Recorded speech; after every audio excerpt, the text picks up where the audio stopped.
கடகத்துக்கு சனி வக்ரம் என்ன பண்ணும் அப்படின்னா, காதல் பிரச்சனைக்கு அப்புறமா திருமணமும் நடக்கும்.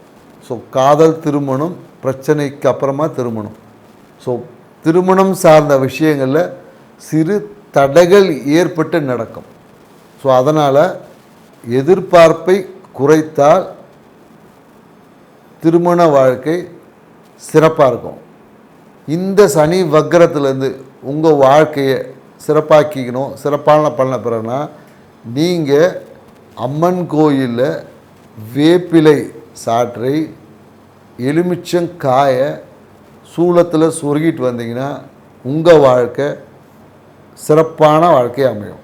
மேலும் இந்த காலகட்டத்தில் எலுமிச்சங்காய் ஊறுகாய் சாப்பிடுவது உங்கள் வாழ்க்கையில் மேலும் பல நன்மையை பெற்றுத்தரும். நன்றி, வணக்கம்.